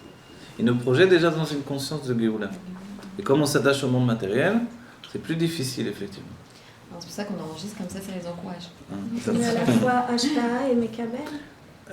Alors voilà, quand on prend sur nous de faire le Kli de la compréhension, avant même d'avoir les kélim de compréhension, en fait on génère finalement que l'intelligence va venir elle-même. La lumière va pénétrer dans les kélim que l'on met en place. Anachas Sikhlit, on la possède déjà en nous. Je te jure, magnifique ça. Comme מבחינת הכלים שאין אלוקות ממש. כמו שכתוב אבל. ברקנטי. וכמו שכתב הרקנתי, Inconsciemment. בעניין 10 הספירות, דמאורו הגדול התנוצצו הכלים. Maintenant, le Rekanati, il nous dit que... c'est un sage, c'est le nom d'un sage, qui nous dit que sur le sujet des 10 sphirotes, depuis sa grande lumière, itnotsetsu akelim. Itnotsetsu, c'est-à-dire les kelim sont sortis comme des étincelles depuis une grande lumière. Donc, si vous voulez, l'étincelle du moment où elle est sortie de la lumière, elle est séparée de la lumière, elle s'est éteinte. Quand on a étudié la formation du Kli, on a vu que le Kli provenait aussi d'une idée de séparation de la lumière elle-même, puisqu'on a dit que dans la lumière, il y avait deux états. Un état de lumière zar, purifié, et un état de lumière qui est totalement, on va dire dans le terme du Etzraïm, grossière, mais qui ne le sait pas. C'est-à-dire qu'il y a chez l'homme... Le Kli vient de la lumière, alors c'est lui qui attire la lumière. Effectivement. Et dans l'homme raffiné, il y a un aspect caché de sa personnalité qui est la grossièreté de l'homme raffiné. C'est très important même. Ces définitions, les rabbins nous rapporteront liées à ce qui s'appelle Réouma. C'est-à-dire quelqu'un qui est raffiné, qui a du bitoul, il peut avoir le Yitzhara de dire « Regardez mon bitoul ». Ah oui, Regardez comme je suis soumis, regardez comme je suis ouais, au raffiné. contraire. Et malgré lui, c'est-à-dire que c'est la clipa de Hatzilut, ton esprit. Ah bon? Ouais. Une clipa en Une Hatzilut clipa de aussi? Hatzilut, ça s'appelle Réuma. On va pas s'en sortir. Rabbi Chaim sinon, Vital on la peut pas avoir ce possédait. niveau-là. En réalité, oui, c'est vrai, les Khatrilan, on est beaucoup plus grossier, mais même chez les gens raffinés du niveau Elion comme Rabbi Chaim Vital, le Rézal lui a dit qu'il possédait cette clipa-là. Comment on va faire pour enlever cette clipa de Diaba? Alors nous, c'est un autre ordre. Notre travail à Elle se nous. maquille, elle se déguise dans tout. Oui, c'est ça. C'est Alors, facile. Elle nous pollue la vie. voilà, c'est pour ça qu'il faut étudier des choses qui vont raffiner notre cerveau. Et depuis le cerveau, la pensée va se raffiner et l'être va l'action se aussi, raffiner vers forcément. le haut. C'est ce qu'il nous reste à faire, Parce qu'on puisque, a l'habitude. comme disent les chassidim, j'ai travaillé des années, j'ai vu après des années de travail, je suis toujours resté la même BMA. Peut-être que c'est voilà, mais peut-être que c'est des habitudes. Le plus que tout, c'est des habitudes de fonctionnement. Effectivement, c'est vrai, mais il y a une définition de la chassidut, muskal, mourgaj, vemotba, il faut comprendre, il faut ressentir, et puis il faut agir, c'est-à-dire ça s'implante dans ma nature de par le haut. C'est comme ça qu'on est un Tout Adam. démarre de l'intellect. Alors voilà, Il parce que s'amuse le avec Serara, nous. il nous entraîne à fonctionner par le bas. Ah. Donc on définit les choses par le bas. Quand on les définit par le bas, par l'action d'abord, les sentiments ensuite et finalement la compréhension, alors tout ça, ça nous entraîne à devenir grossier au bout du compte. C'est pour ça que Naase Venishma, ce sont les deux choses. Effectivement, c'est vrai, Naase Venishma, c'est justement ça. On fait d'abord et après on comprendra. Mais ce qu'il y a, c'est que la plupart des gens, on a oublié qu'il fallait comprendre. Donc c'est arrêté au fait de on fait d'abord. On fait d'abord et c'est tout. Pas ça qu'on a mis. Ou alors il y a des gens qui disent on comprend et après on fait. Alors ça c'est grave, Bah oui. parce que ça, c'est le contraire Ça de la remet en définition de... Mais au stade où on fait d'abord et après on comprend, on peut dire maintenant. Et Au moment où je fais ce que Dieu veut, je peux rétablir le système inverse, parce que dans la compréhension, je vais reconstruire mon action par la compréhension. Du moment que je fais l'action sans aucune... Sans mise en question. Voilà, sans aucune... comment on dit Intérêt. sans aucun Ah. intérêt, voilà. Si je fais sans aucun intérêt, donc je fais de toute façon l'action. Maintenant, je peux la reconstruire par la compréhension. C'est-à-dire qu'il y a deux cycles qui Est-ce qu'il peut y s'inversent. avoir l'intérêt Metoukan et l'intérêt Toi? Parce que l'intérêt Metoukan, c'est aussi un bitoul. L'intérêt Metoukan, il va naître de la nécessité de Dieu d'avoir une action faite dans le monde. Voilà, c'est ça. L'intérêt Tohu, c'est un intérêt Bon, qui... c'est perso, ça c'est autre Voilà, chose. c'est personnel, Mais ça mais- se peut qu'on ait un intérêt Metoukan. il se peut, oui, dans l'âme juive, même dans l'âme animale juive, il y a une possibilité Même dans l'animal. de faire du bien, c'est écrit dans le Donc, Tanya au commencement, de faire du bien véritable sans intérêt. C'est ce qui définit la spécificité du peuple juif. Je comprends Même pas. dans la Dans Donc, la on clipa, a notre âme animale, elle du- peut faire du bien sans aucun intérêt également. On peut pas Ah bon faire. Ah, je savais On est bien pour le bien.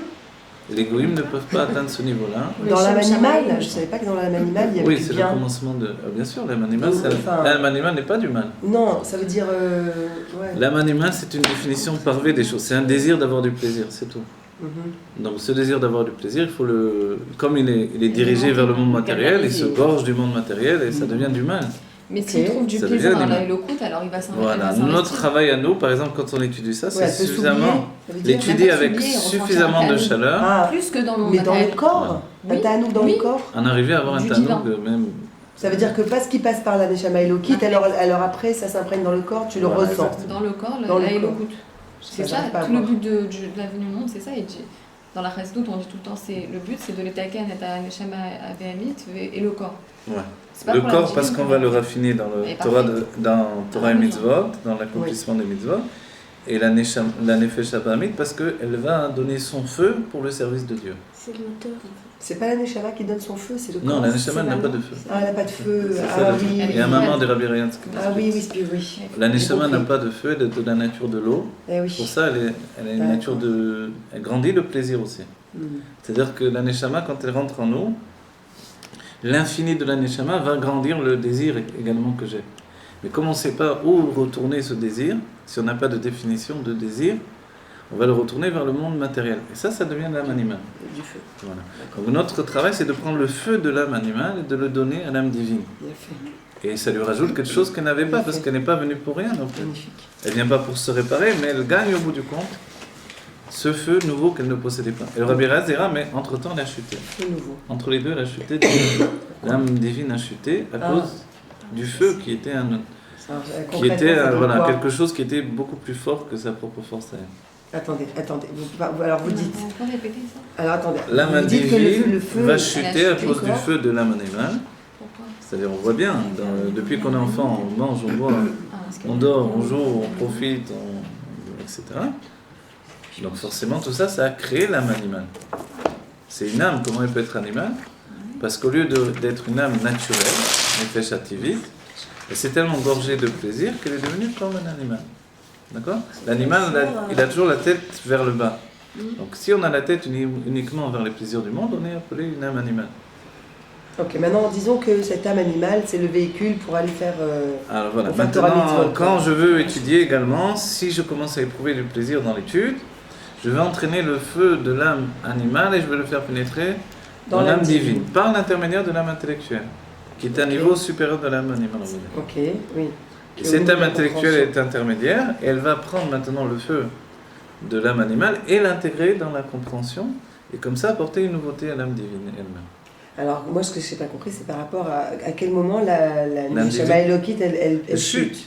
Parce que il est dit Venefesh ki irta, une âme qui a fauté, et le Zohar qui rapporte ce passage qui dit d'accord, c'est pas étonnant. Le Zohar dit non. On parle de l'âme divine. L'âme divine a fauté. On dit, elle ne peut pas fauter l'âme divine. Non. Et oui, mais quand l'homme faute, elle est au-dedans de lui. Si elle se retirait, elle mourrait, donc elle est obligée de rester en lui. Donc quand on faute, l'âme divine participe à la faute. Ouais. Voilà. Elle pourrait se retirer et dire, moi je ne veux pas être complice de la faute, comme les âmes qui ont quitté Adam Arishon avant la faute, mais elle reste bien avec nous. Alors, on dit, alors qu'est-ce qu'elle vise? Elle vise la tchouva qui viendra après la faute. Voilà. Et quelquefois, malheureusement, il faut fauter pour faire tchouva. La tchouva, c'est un état d'éveil dans mon avodat Hashem. Si je n'ai pas cet état d'éveil, Dieu va provoquer que je faute pour rétablir dans ma vie l'état d'éveil qui va me faire évoluer. Sinon, je stagne. D'accord? Bon, il y a des niveaux de faute, évidemment, que Dieu préserve. Mais c'est voilà. l'âme divine qui incite à fauter parce qu'elle a son petit idée derrière la tête. Voilà, l'âme divine, elle, quand elle est maskima, elle accepte que l'on faute. Qu'est-ce qu'elle vise? La tchouva qui viendra après la faute. C'est voilà. ça, pour atteindre un niveau meilleur. Nous, on n'est pas au courant, évidemment, parce que nous, on est construit sur le corps et l'âme animale. Donc, nous, on est en plein dans l'épreuve. C'est la prostituée du Zohar expliqué dans le Tanya. Voilà. Alors, le Rekanati, il a dit donc qu'il y a des nitzotzot qui vont être à la base des kelim, des inyan itnotzetzut, ou she'en ze kemo atzilut mamash, she'u aderer veyatzel min haruach, she'i yara akshura bimkora, kesheleve akshura begachelen. Voilà, la itnotzetzut, c'est la différence d'une lumière qui s'avance. Itnotzetzut, on a dit, sont des étincelles qui jaillissent d'une lumière, d'une flamme. Le kli, il est à la ressemblance des étincelles qui jaillissent d'une flamme. Tandis que la lumière, ce qui s'appelle la Tzilut Haor, l'émanation de la lumière, elle est de manière continue. Voilà. La lumière est de manière continue, elle ne s'arrête pas. Bon? Vous avez vu, vous avez compris la différence entre les deux points. Le Kli, qui est créé à partir d'un Nitzotz séparé de la source, et la lumière, elle, qui n'est jamais séparée de sa source, qui continue tout dans sa source. C'est pour ça qu'aujourd'hui encore, la lumière est plus élevée, l'âme est plus élevée que le corps. Quand le corps va retrouver sa source, duquel il s'est séparé, on atteindra l'évolution du corps vers sa Géoula personnelle. Rapporda, regardez, quand on vous dit que le Kéli, puisque le Kéli provient de la lumière, oui. Excusez-moi, qu'il a été conçu par la lumière, est-ce que vous avez dit juste là avant c'est le Nitzotz, comme l'étincelle qui s'est échappée de la flamme. Okay. Donc c'est une séparation. Ouais. Donc c'est une séparation et c'est éteint aussi. Qu'est-ce qui se passe tout de suite avec l'étincelle? Alors, mais ça veut dire que si cette lumière elle arrêtait de descendre dans ce cli se briserait. Ce cli se briserait ou il mourrait tout simplement, il s'éteindrait en tout cas. Voilà, donc il est alimenté par la lumière. Exactement, on a donc vu auparavant que même quand il y a une séparation des deux lumières, cette lumière grossière qui va devenir le cli, cette lumière pure qui va rester la lumière, qui va retourner à sa source, quand elle retourne à sa source, c'est l'influence dans son dos vers la lumière grossière qui, elle, va, grâce à cette lumière, ça s'appelle un orchoser, une lumière réfléchie, elle va s'intégrer, va lui donner le pouvoir, la force de se construire comme un clé. Voilà. Donc effectivement, c'est toute la différence. Donc la lumière, elle véhicule un cycle ininterrompu de dévoilement. Ça s'appelle Atzilut. Atzilut, émanation. depuis une source d'émanation sans séparation. Le Kli va préparer déjà le monde de Hatzilut au monde de la séparation, qui sont les mondes de Bria et de Tzirassia. D'accord? Mashenken inyan itnotzetzut ou sheba beprinat avdala. Voilà, donc tout le sujet, par contre, à la différence de la lumière, où tout est continu et sans aucune séparation de la source. Par contre, la itnotzetzut, c'est que ça vienne finalement de manière séparée. Veyesh loma, de inyan itnotzetzut, ki inyan nefilat haotiyot shalide akat or yashar ve'or choser kanal. Voilà. Et la itnotzetzut, c'est comparé au fait que tombe quand la lumière, le Or Yachar et le Or Choser. On a dit il y a la lumière qui vient dans le Maté Velo Maté. La lumière vient d'en haut, elle va venir rencontrer le Reshimo, qui est le plan de la création. Donc il y a le monde qui a été, enfin, il y a l'espace qui a été mis en place par le Tzimtzum, où rien n'existe, c'est-à-dire rien de divin n'est dévoilé. La lumière du Kav Ein Sof vient, elle projette toutes les sortes de lumière avec elle. La lumière va pénétrer dans les Otiot à Reshimo, les lettres du Reshimo, et les lettres, c'est l'histoire du monde à venir, y compris les mondes divins. Et maintenant, le Reshimo va occasionner une séparation du Or, le Or va se scinder en deux, une lumière retourne à sa source, et quand elle retourne à sa source, en laissant la lumière qui, elle, va commencer à s'épaissir, celle qui est séparée, elle va influencer de manière à la construire une lumière, un Or Choser. Il y a ce qui s'appelle Akav et Betisha. Akav, quand vont se frapper la lumière directe et la lumière indirecte, alors ça va donner des lettres qui vont jaillir de cette collision spirituelle. Vous avez compris? On avait déjà étudié, c'est pour ça. On avait déjà étudié tout ça. Bon, d'accord. Le Or Yachar, qu'est-ce que c'est? C'est la lumière qui vient toute droite. Les deux lumières sont appelées Or Yachar. Okay. La lumière directe. Elle vient pour éclairer un monde qui est vide de dévoilement. Qui s'appelle vide de dévoilement. Qui s'appelle le Chalal Apanoui, l'endroit vide pour que la vie puisse exister dedans. La vie, c'est-à-dire la limite également. Donc la lumière arrive jusqu'au nombril d'Adam Kadmon, on laissé entre guillemets, jusqu'à un certain point. Elle repart à sa source. Une partie d'elle-même est restée en bas. Elle n'a pas eu la force de remonter à sa source. Mais la lumière qui retourne à sa source ne délaisse pas totalement la lumière qui est restée en bas. Elle continue à l'influencer. D'accord? La lumière qui est en bas, elle s'appelle Or Yachar quand même. Une lumière directe. Elle s'est épaissie, elle est grossière, mais elle est quand même une lumière directe. On la reçoit cette lumière attends, là c'est avant la perception quoi, c'est la construction même des sphéroïdes. Donc la lumière directe, elle est quand même, la lumière grossière, elle est quand même appelée Or Yachar. Donc elle-même, elle est Or Yachar. Et quand la lumière indirecte de cette lumière raffinée qui remonte à sa source va lui parvenir, les deux vont s'entrechoquer. C'est comme deux rayons de lumière qui vont se frapper. Ce sont des images pour comprendre ce qui s'est passé. À ce moment-là, il va jaillir de cette rencontre des deux lumières des Otiyot. Les Otiyot, c'est comme vous direz de deux. Voilà, ça va être, à partir de là, vont sortir les noms divins sur la base d'équilibre. Voilà. Toutes les lettres. Les noms divins, Kel, Elohim, etc., qui viendront du Reshimo, viendront à l'apparition par ce système-là. D'accord ? Et les Kelim, ce sont des lettres. Les Kelim sont des lettres. Voilà, c'est des lettres de compréhension. Donc un Kli, c'est comme un système de compréhension établi. D'accord ? Ça, c'est de niveau intellectuel. Quand ça devient un Kli des sentiments, c'est un système de sensations. Système de sensation vers la rigueur, système de sensation vers la générosité. C'est un système établi, un Kli. C'est-à-dire que je m'emporte vite. Comment ça se fait ? J'ai un Kli où le système est établi de manière où le côté gauche l'emporte sur le côté droit. Je suis plus calme, etc. C'est que le côté droit l'emporte sur le côté de gauche. D'où est-ce que ça provient ? Ça provient des klims intellectuels qui précèdent, qui ont donné naissance aux kelim des sentiments, etc. Vous voyez ? On peut tout métaken. On peut, c'est toute la grande discussion de quelle manière on métakenise. Et bien sûr qu'on peut tous les taken dans la formulation. On ne peut pas les taken, la racine même de l'être, on ne pourra pas les taken. Voilà, alors la définition de...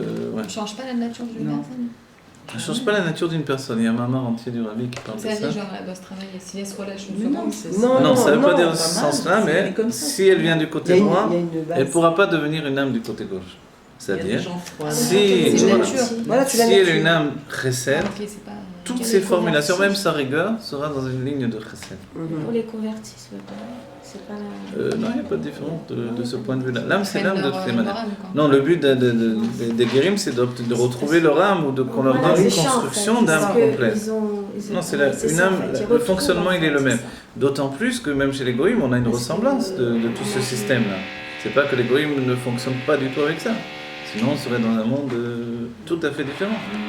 On ne pourrait pas se reconnaître dans les goïms. Si on ne pourrait pas se reconnaître dans les goïms, on ne voudrait jamais leur ressembler, on annulerait tout le libre arbitre. Non, mais c'est un chesed, Voilà. l'égoïme, parce que c'est Dieu lui-même, l'égoïme. Alors oui, les goïms sont les mains de Il y a Dieu, pas de libre la arbitre dans les parole de goïms. Dieu, etc. Voilà. C'est l'expression de Dieu dans le monde. Enfin, ce que j'avais appris, c'est qu'ils changeaient leur nature. Donc en fait, en fin de compte, ils ne changent pas leur nature. Non, plus Ils on se retrouvent leur raffine nature. et plus le monde se raffine. Les goïms se sont raffinés dans les siècles. Ce que font aujourd'hui les Arabes, ça choque quand même le monde. Oui, Une certaine partie des esprits, on va te dire, entre guillemets. Oui, bon. Les gens ne sont pas tous capables de tuer du matin au soir. On ne va pas dire que le monde en est là. Oui, mais Donc il y a un côté désir de... spectateur qui fait Oui, que- c'est vrai. Il y a toujours eu ce côté spectateur, même dans la Shoah. Les pays savaient très bien ce qui se passait, mais on était spectateurs tant que ce n'était pas un danger pour eux-mêmes. Quand ils ont vu que ça commençait à devenir un danger pour eux-mêmes, ils ont réagi, l'Angleterre, l'Amérique, etc. Voilà. Bon, la France était déjà dedans, on peut pas dire c'est pas pareil, mais l'Angleterre, l'Amérique, les États-Unis ont réagi quand ils ont vu que ça devenait vraiment très très Dangereux. sérieux. Voilà. Du coup, la politique aujourd'hui, quand même, elle a changé. On a vu l'époque de Bush, il a voulu rétablir une nouvelle politique, un état d'esprit différent, intervenir dans le monde pour faire, voilà, aller dans le monde pour intervenir alors que finalement le monde ne demandait rien. Les aides Voilà. humanitaires. Du coup, ne plus rester un spectateur, mais agir pour le bien. Et le rabbi a souligné quand même tous ces points-là. Après, aujourd'hui, l'Amérique s'est rétablie. Pourquoi on a besoin d'aller s'occuper des autres? Parce que Ouais. nous, on s'arrange, alors Voilà. le monde s'arrange. Voilà, en fait, tout bouge avec nous-mêmes. C'est ça. À l'époque du dévoilement de ce livre-là, c'était l'époque de dévoilement de la science quantique. C'est ça. Voilà, donc en fait, tous les dévoilements viennent. Les portes d'en haut, les portes d'en bas s'ouvrent en même temps. Parce qu'il y a ça qui est dévoilé, la science quantique se dévoile. Donc du coup, on retrouve des mêmes conclusions ici et là-bas en même temps. Exactement. Vous voyez? La psychologie se dévoile à l'époque du Rabbi Rachab également, parce que jamais on a poussé le fait de comprendre Dieu de manière aussi psychologique et intellectuelle. Du coup, c'est le grand dévoilement de Freud et de Jung et de tout ce qui va suivre ensuite. Vous voyez? Donc en fait, c'est toujours en même temps parce que Zélo Mazé Hashem. Donc forcément, on va retrouver la même structure dans le monde juif et le monde non juif. Dans la Géoula, des choses vont basculer. Le juif va devenir l'image de l'homme véritablement, jusqu'à être l'homme véritablement. L'homme, c'est le monde de Hatzilut. On va se rétablir dans le monde de Hatzilut. Et le non-juif, lui, va être avec un désir d'atteindre le monde de Hatzilut. Donc il va être derrière nous à nous demander cette élévation qui est possible de lui accorder. Et à la finalité, tout le monde va s'englober dans une définition entière, donc tous ceux qui vont rester, évidemment. Donc ce sera un raffinement total de la vie. Moi, je D'accord. parlais des convertis. Oui, mais même. C'est-à-dire qu'eux-mêmes, si c'est comme ça pour le monde en entier, si vous voulez, Parce qu'ils disent Vous vous qu'ils sont rappelez? de nouvelles Neshama. non, alors voilà, il y a deux définitions, c'est pour ça. Un Il y a, guerre, il a toujours eu son âme, c'est juste non, qu'il a il y a deux perdu. définitions. Le guerre, d'abord, dans la définition de Il la a Torah, toujours été juif. d'après le Harizal, Ça, il est guerre chez redevenu Midgaya. juif. Il a S'il perdu. Il a est, toujours été. voilà, s'il n'est pas juif, et les sages même dans la Gemara diront, un chien ne peut pas devenir un homme. C'est une image un peu forte, mais ça veut bien dire la chose. Exactement. On ne peut pas passer d'un cycle à un autre cycle. C'est pour ça qu'il est appelé guerre étranger. Étranger chez les non-juifs. C'est Voilà, non juif, pas s'il chez se sent à la maison dans ce monde, forcément, il n'est pas un porteur d'une âme juive. nous. Exactement. Il ne peut pas devenir juif. Voilà. Donc en s'il l'est fait, pas. maintenant il y a deux sortes. Celui qui était juif qui a perdu son âme à cause de ses fautes, malheureusement, il y a eu beaucoup de cas, et celui qui avait juste une étincelle de judaïsme. Ce qui est une âme complète, mais une âme qui demande d'avoir les autres niveaux. S'il a juste un effet, il lui faut le roi, Neshama, Ouais, c'est ça. voilà. Et il va lui être donné une construction qui lui manque. Il va la recevoir d'autres juifs et il va participer au raffinement des autres C'est une- juifs. une- Quand les c'est juifs une- n'arrivent pas à travailler leur âme, Dieu prend la part de l'âme que le juif n'arrive pas à travailler, il le donne aux guerres qui va travailler pour l'autre juif, et hop, il va lui rendre, etc. Et en même temps, lui il profite puisqu'il lui manque de l'âme. Mais celui qui avait déjà une âme juive et qui l'a perdue à cause de ses fautes, il va la récupérer.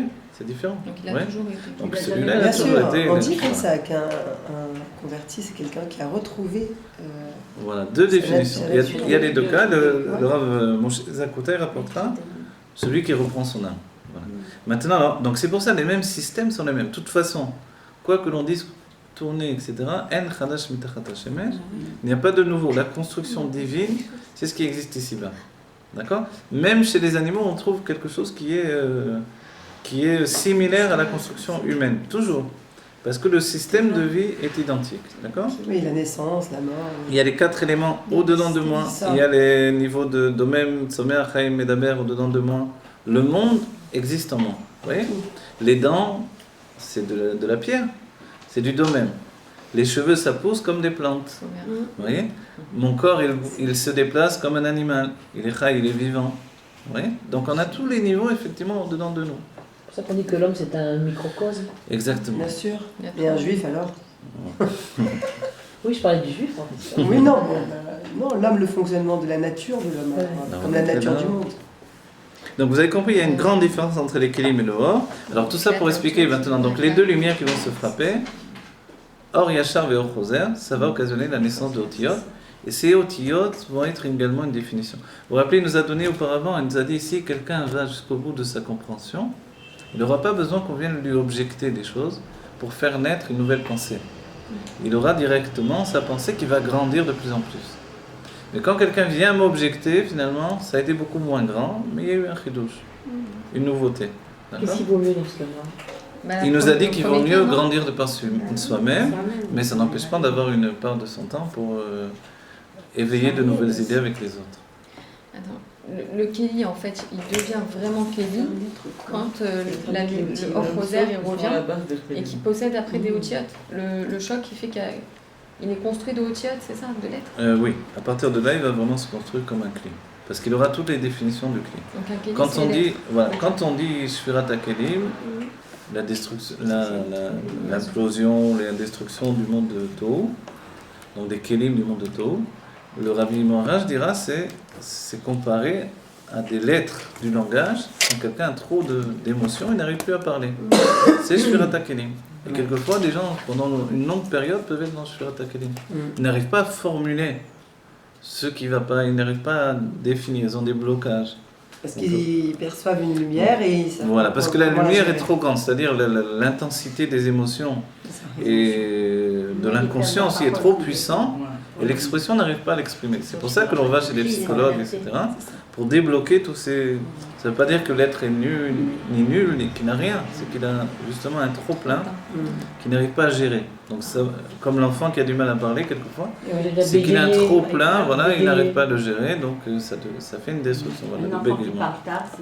C'est aussi le fait ça peut être un enfant plus profond par la suite. Ouais. Ouais, il ne faut pas s'inquiéter en principe.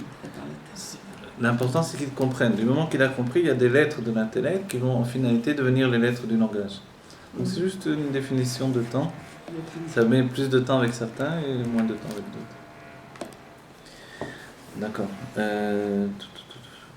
Maintenant, Velken, c'est ça. Velken, la ligne commence par Keinian Nefilat Otiyot. Vous voyez?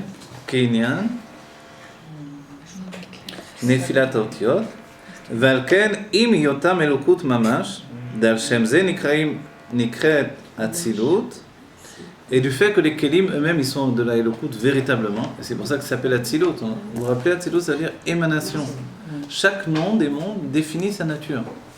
Quand on dit le monde de la création, que c'est un monde où c'est le commencement de la création. Bereshit bara Elokim et hashamayim vet haaretz, c'est pas du tout les arbres, les plantes, la planète n'existait pas. C'est juste, ni le cosmos, rien n'existait. C'est juste le monde de Bria. D'accord ? Ça, c'est le monde de Bria. Donc en fait, le monde de Bria, il veut bien dire quelque chose, il veut dire la création. Atzilut, ça veut dire l'émanation. L'émanation de la lumière, et non pas une transformation de la lumière. C'est depuis le luminaire, la même lumière qui émane uniquement. Donc tout le cycle qui a précédé le monde de Atzilut, et ça inclut le monde de Atzilut lui-même, s'appelle Atzilut Haolamot, l'émanation des mondes. Avant d'arriver à Bria Haolamot, on a Atzilut à Olam. Et est-ce qu'on la reçoit, cette lumière d'Atsilut, ou On la reçoit, mais elle s'est... On la reçoit de par notre âme divine, effectivement. Ah, d'accord. Mais elle s'est modifiée ou elle se modifie C'est la jamais? grande question. Elle se modifie dans l'apparition, dans l'expression par le biais du Keli, mais pas de par elle-même. Elle, justement, l'idée c'est qu'elle ne se modifie jamais. Elle reste qu'est-ce qu'elle est. C'est-à-dire même en traversant Bria, Yetzira et Assia, elle reste. Voilà, quand on dit que notre âme ne faute pas et qu'elle n'a pas besoin de tikkun, c'est ce que ça veut dire. C'est la traduction de ce que ça veut dire en fait. C'est un local, il reste dans la même intensité, même jusqu'à Assia. En vérité, même si nous on ne perçoit pas. Exactement. C'est-à-dire que la ligne de lumière infinie, elle est cachée à partir du monde de Hatzilut, parce qu'elle s'introduit dans la perception de la chokma du monde de Hatzilut, de la sagesse. C'est-à-dire que l'inconscient continue à exister en nous, mais il est caché par mon intellect. Mais il continue à rayonner jusqu'à mes pieds, il se déverse. Dans la Torah, l'inconscient s'appelle le Keter. Et le Keter, c'est Tarar Amudéor. 620 colonnes de lumière qui se déversent sur notre personnalité sans arrêt. C'est quoi 620 620, ça correspond aux 613 mitzvot, plus les 7 mitzvot des rabbanan, des sages. Donc en fait, ce sont des colonnes de lumière qui forment une corde. Ça s'appelle Yaakov Chevel Nachalato. C'est le cordon ombilical qui nous rattache à notre âme dans Hatzilut. Et plus je fais une mitzvah, plus je renforce le cordon ombilical, plus je suis relié avec mon âme dans Hatzilut. Adam Elyon, du coup, je suis un homme supérieur. Attends. Vous avez compris l'état d'esprit de l'idée? D'après l'Admor Emsaï, la tchouva, c'est renforcer de nouveau le cordon ombilical, lui donner toute sa puissance. Et l'idée inverse, c'est Chayav Karet. Que Dieu préserve, Dieu coupe le cordon. Vous avez dit que Karet, c'est Keter. C'est le Rabbi Keter. Oui. 620, c'est Keter. 620, c'est 613. Oui, plus 7 des Dara. Voilà, donc c'est les lettres de Keter. Keter, vous avez dit quoi? Keter, Amoudé, Or. Keter, ça veut dire c'est la gamatria de ça. Voilà, exactement. La valeur numérique, pas la. Ouais, en fait, c'est comme un cordon. Le chiffre avec notre âme d'Atzilut. 620 colonnes de lumière. C'est 620 influences inconscientes qui font que nous sommes un être spirituel. On va arrêter le cours, d'accord?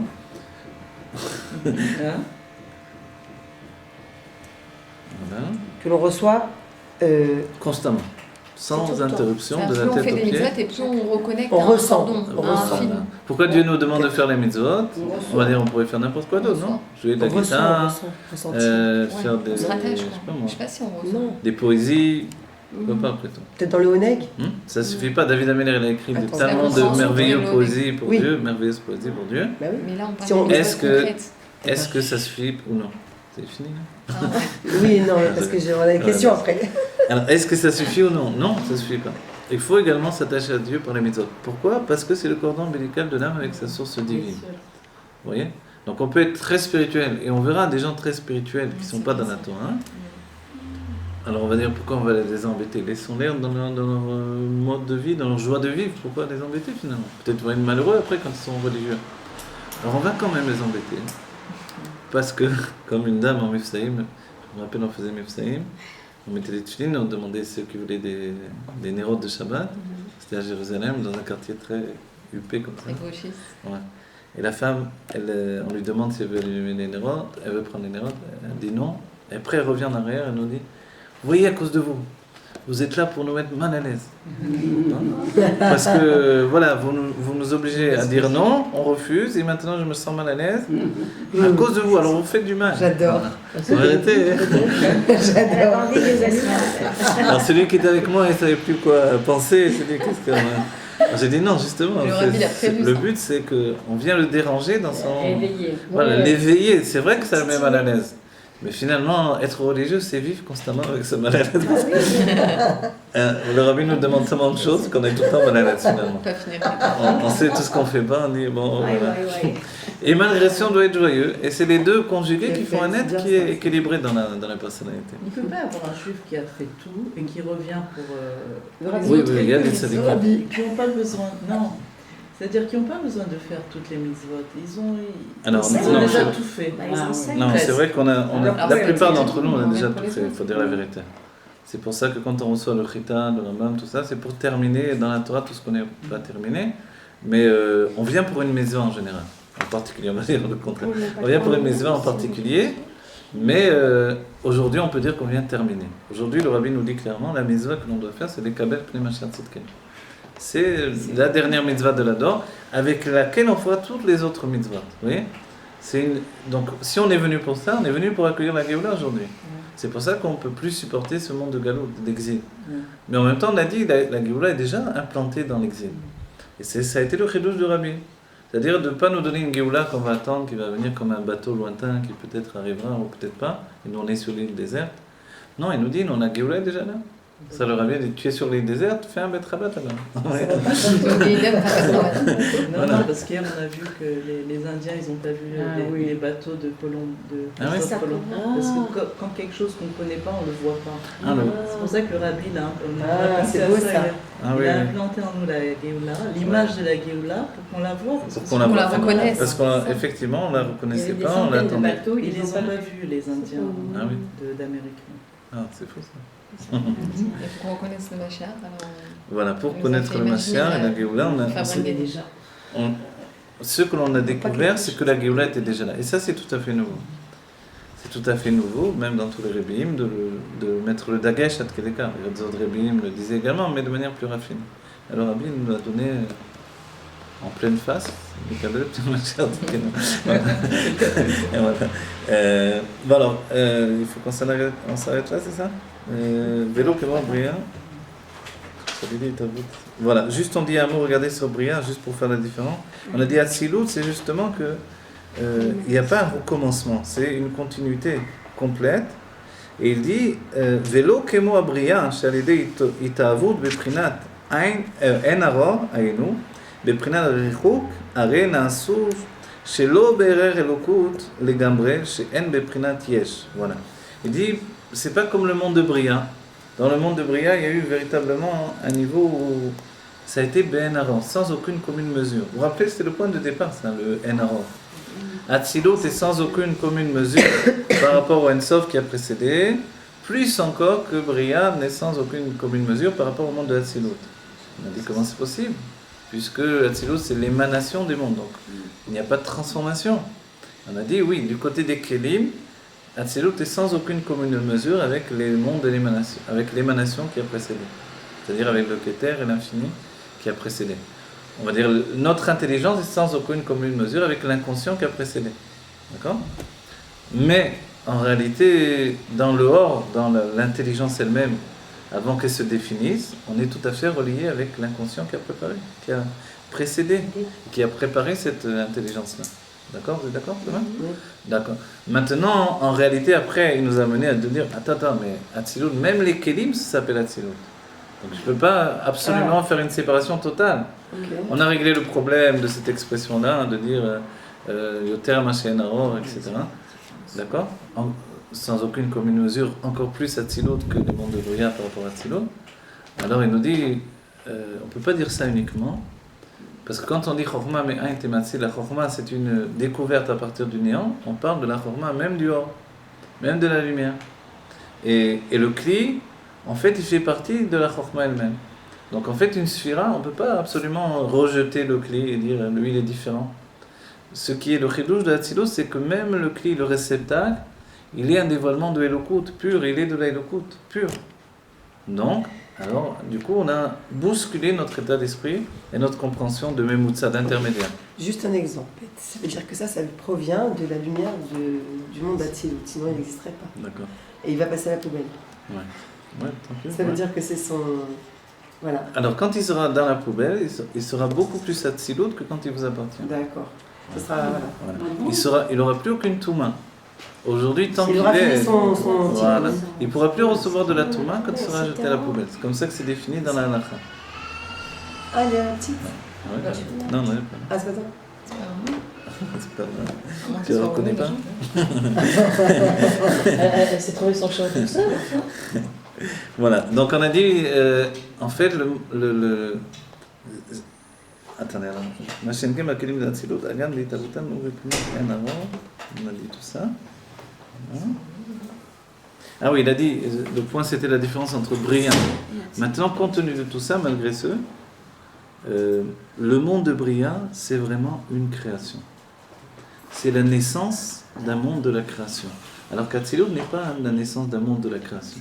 Et ça, c'est ce qui va différencier Atzilut du monde de Bria. Et quand on dit que le monde de Bria est Ben Aror par rapport à Atzilut, d'un certain point de vue, c'est extraordinaire puisqu'on parle de deux mondes.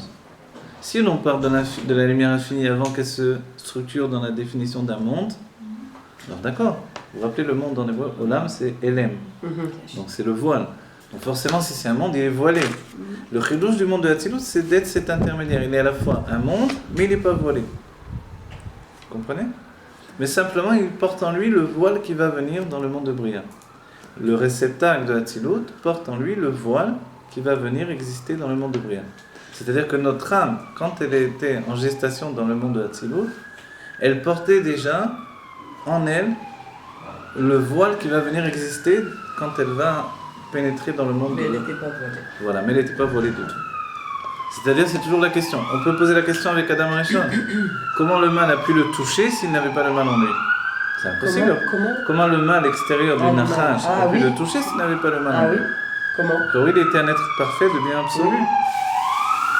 Alors on va dire que, en fait, on va réfléchir à mais c'est un accouchement. Un accouchement, c'est Amen. Moi aussi, toujours. Insupportable de penser autrement. Alors le mal de Adam Arishon n'existait pas, c'est vrai.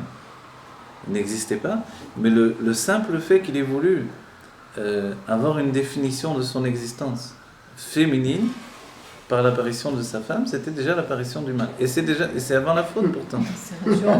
Non, c'est vrai. C'est-à-dire qu'il portait en lui le masculin et féminin comme une même entité. Ah, la séparation, c'est le mal. Quand on dit un problème de Shalom Bait, il y a Shalom, c'est le Yesod, c'est l'homme, et Bait, c'est la maison, c'est la femme. C'est parce qu'il y a deux entités distinctes. Mais si on disait juste Shalom, vous voyez, en hébreu, et que ça incluait l'homme et la femme ensemble, forcément, il n'y aurait pas de problématique. Dès le moment où il y a deux êtres distincts, c'est une problématique. En fait, nous, au niveau de l'âme, le couple, c'est une seule âme, mais le corps, on les sépare en deux âmes différenciées. Comme il y a deux corps, il y a la problématique. Dès le moment où il a désiré avoir une autre entité, alors en fait, ça a été une chute au-dedans de lui. Ça a été une résultante de la Shurat HaKelim également. Donc il ne portait pas les gènes en lui de... Il était parfait, mais sa perfection était une perfection limitée. Il n'aura pas la perfection du Mashiach, qui est la perfection de la Yechida. Il avait seulement le niveau de Chaya. Chaya, c'est une perfection qui touche l'intelligence depuis l'inconscient, mais qui est à cheval entre les deux. Et c'est pour ça tout le temps de l'exil, c'est aussi lié à Adam Arishon. Dans la Géoula, on pénètre dans un nouvel Adam qui est le Mashiach, qui lui est totalement, voilà, il est totalement au-dessus.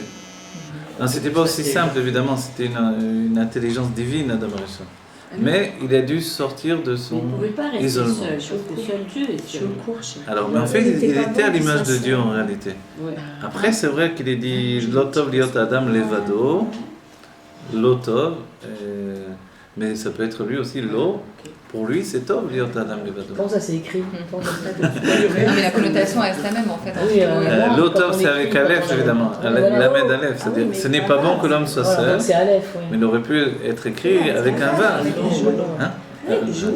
Donc c'est bien pour lui qu'il soit seul. Bon, on arrête là pour l'instant.